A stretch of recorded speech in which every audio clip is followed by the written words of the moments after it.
Excellence, M. Nicolás Maduro Moros, président légitime du Venezuela, Mesdames, Messieurs les présidents des institutions de la République bolivarienne du Venezuela, Mesdames et Messieurs les membres du corps diplomatique et consulaire accrédités au Venezuela, honorables députés, Mesdames et Messieurs les membres du pouvoir populaire du peuple et membres du gouvernement, Mesdames et Messieurs les responsables des partis politiques, des organisations de la société civile, mouvements de diverses obédiences, Mesdames et Messieurs, fidèles amis du Venezuela mondialement mobilisés, Mesdames, Messieurs, notre monde est à la croisée des chemins.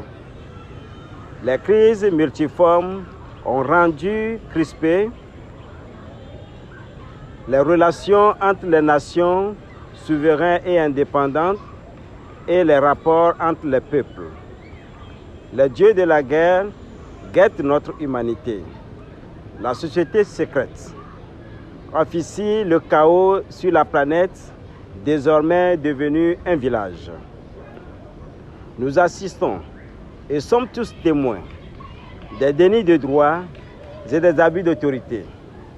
L'ère post-1945 est en déconfiture en raison de l'inobservation des règles que nous nous sommes librement données.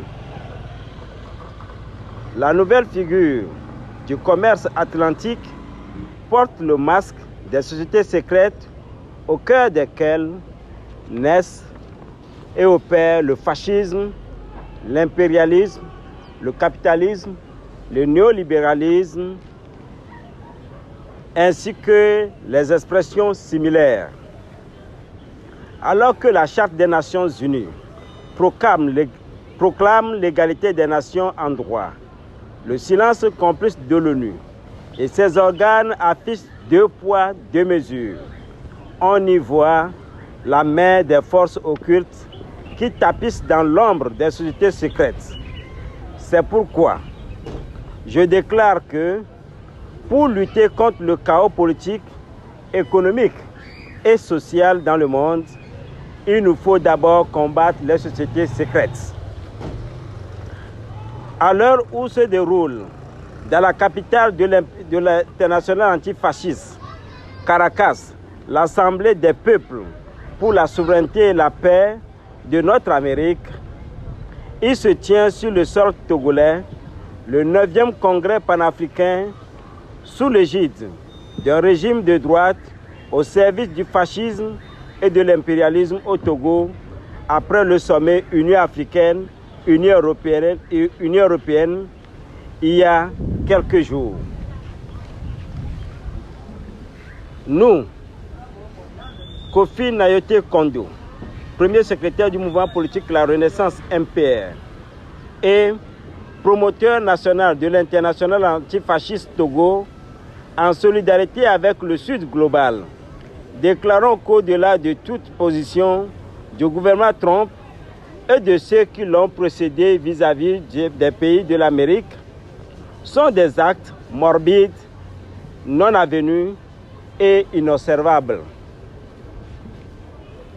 La construction d'une stratégie de puissance et de sécurité nationale américaine, en ayant pour cible les pays pourtant indépendants et souverains, est un aveu d'échec de la gouvernance mondiale. En conséquence, la refonte du Conseil de sécurité de l'ONU, la réécriture de ses règles de fonctionnement et la redéfinition de son rôle restent et demeurent impératifs.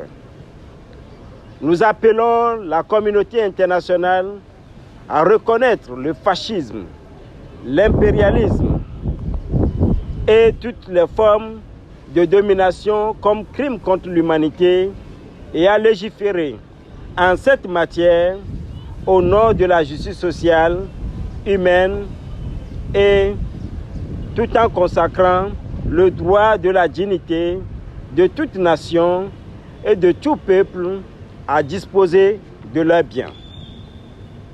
La décennie de la personne d'ascendance africaine n'est pas un vœu pieux. Il faut y consacrer les moyens et de l'énergie. Il faut intégrer un degré acceptable de respect et de considération des peuples dans la géopolitique mondiale et la coopération internationale pour la paix et le développement. Il s'agit d'un engagement pour le monde que nous voulons.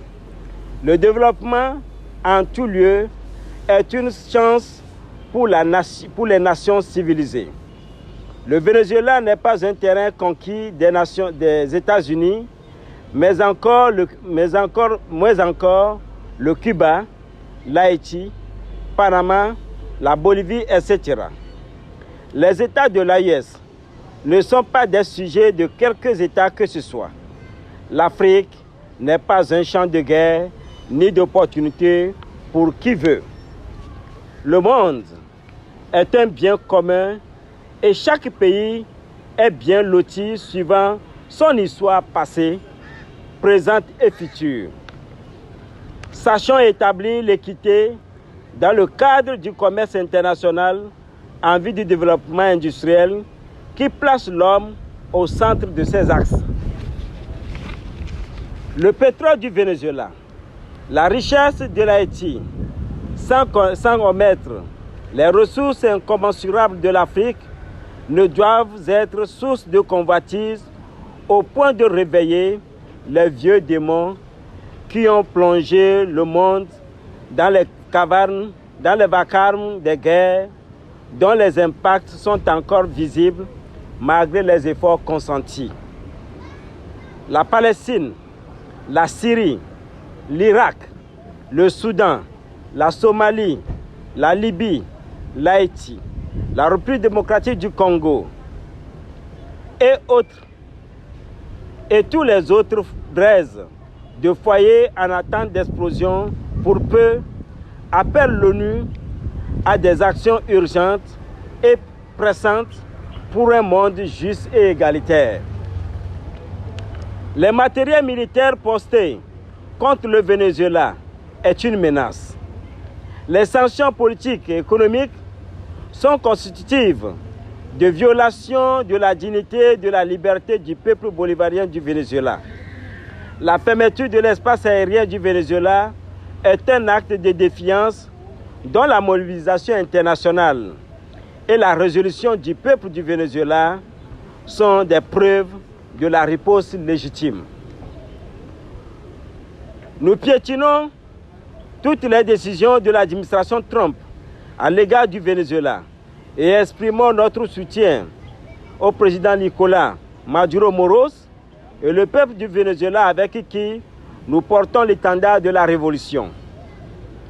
Nous dénonçons devant la Cour internationale comme crime contre l'humanité le fascisme, l'impérialisme, le capitalisme, le sionisme, etc.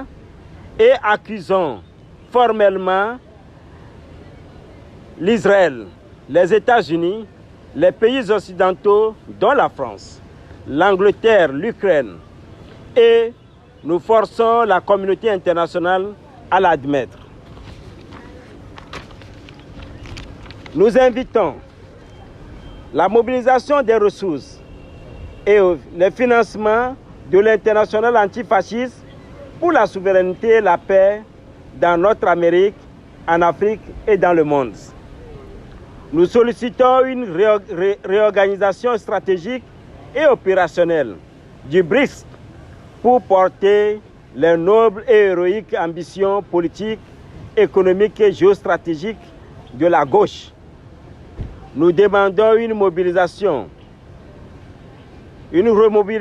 de la troupe du Sud global pour parer à la stratégie de puissance et sécurité nationale des États-Unis d'Amérique.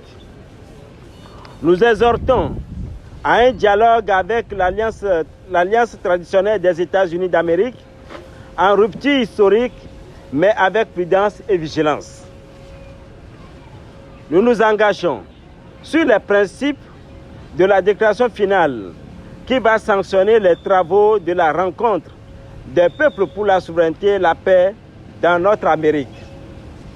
Force au président Nicolás Maduro Moros et aux institutions de la République bolivarienne du Venezuela.